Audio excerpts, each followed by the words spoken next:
When you got your feet open like that, when you got your feet open to the target, so say I'm hitting it back this way, if I got my feet open, it's just gonna make my hands want to come across this way, and as my hands come across this way, we start losing the face open. You see how the face is kind of open there? Yep. Because you, like you said, keep the hands in front. Well, keep the hands in front, and as they work across the body, you're adding loft to the club, and you're gonna have a tendency to maybe miss it right. Now, if we square it up, so now we're a little bit more square. Now we can't have our hands because they'll run into the leg. They'll come back and they'll go straight down the line. But you see, if I stop right here, you see how much more square that is to my target? Yep. So that's what I'd like to see a little bit first. So give your best shot at that. I know you can adapt quick. Better.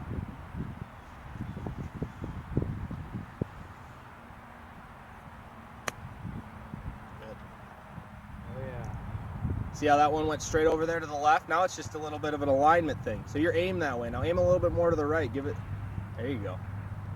Now you're a little more down the line there. Just like that. That's beautiful. Yeah, that I can feel a way big difference there.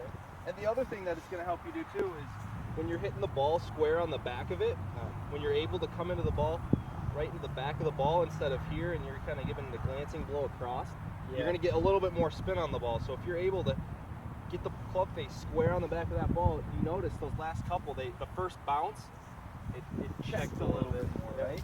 Yep. So The first two. but do you understand, I mean, how your alignment really affects the spin of your ball? Yeah. Cutting across it sounds as hard. If I hit the more back of the ball, it's gonna check more for me. Shoulders in your alignment, I mean, if your shoulders are level, then your weight usually, I mean, if this shoulder falls back, your weight's usually back here, and your weight's usually up there. But one thing that you can do, if you find yourself you can't pick the right spot, they're tougher, obviously, because you gotta get the ball out there a little more. You say you're hitting at 150, something like that, it's a little bit more difficult than hitting 50 yards. So, kind of the same thing though. You want to keep that weight evenly distributed, and I want a real quiet lower body. I mean, nothing moving. I mean, you gotta really try to use the power of your upper body and your arms to get the ball where it needs to be. Okay. Because the real reason is because once you start moving with your feet and pushing against the sand and using your legs, today it's a little bit firmer, so you can probably get away with it. But when the sand starts to get soft, as soon as you push with this back foot, you start slipping. Your weight starts going all over the place, and you really just can't get all that. I mean, you might be using a lot of energy, but you're losing a lot of energy when you start pushing with your feet, and ultimately ends up in a thin ball or a chunked ball out of the bunker, which is going to get you nowhere. I like to take one or two more clubs in the bunker, just to make sure that the ball is going to get up there and that I really don't need to go after it in the bunker. I can really just focus on keeping my weight even, and then just making solid contact with the ball. Now, when I do this, Would you guys take club up when you're at fairway bunker? Yeah. Okay. Club up, absolutely. Just like I was saying, I got a 7-iron here to hit at 150. I'd normally probably hit my 7-iron from 165. Yeah. Want the ball a little bit further early your stance. Just want it to be right at the bottom, because if you get a little forward, again, you're going to get the sand early. Get a little too far back, you're definitely going to hit that ball early. It's going to go soaring.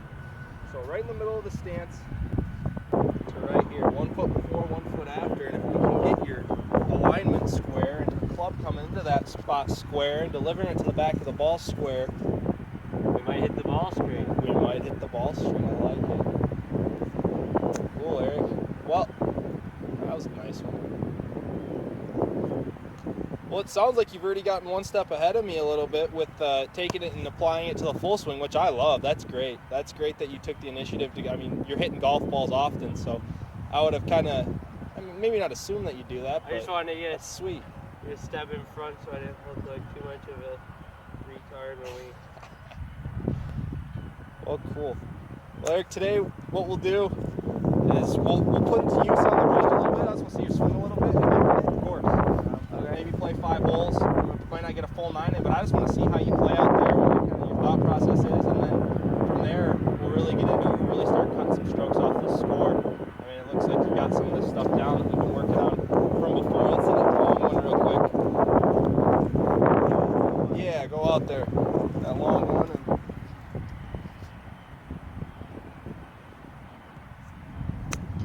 And that's good stuff. Drive it nice and low in there. I like it.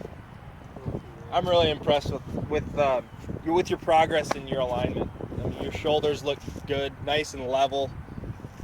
Your feet are square with that alignment stick. You got some confidence. Now we're just going to work on taking that alignment stick away and doing this with your full swing. So Sweet. I you can't ready? wait. All right, let's do it. Thank you, sir. Let's do it. All right, Eric. What club you got? 6 iron. You want me to take this shirt off?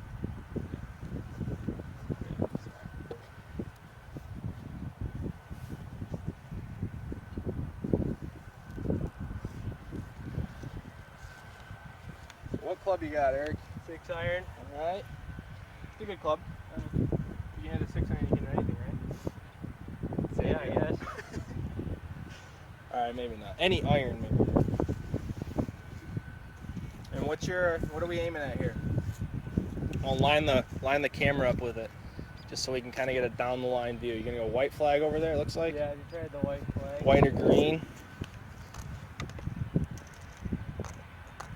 Yeah, there they are. That's a good angle. All right, let's see what you got.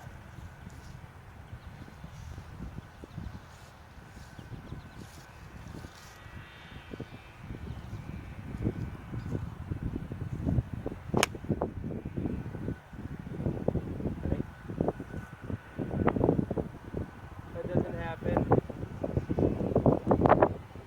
So shoulders. Yeah. Working on it from the short game. You look aligned very well. Square. Shoulders are good.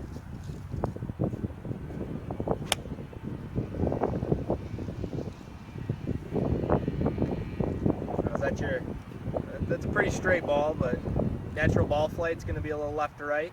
Yeah. Yeah. That's what we'd expect, right? Yeah, we're From straight. what we've kind of talked about in the short game.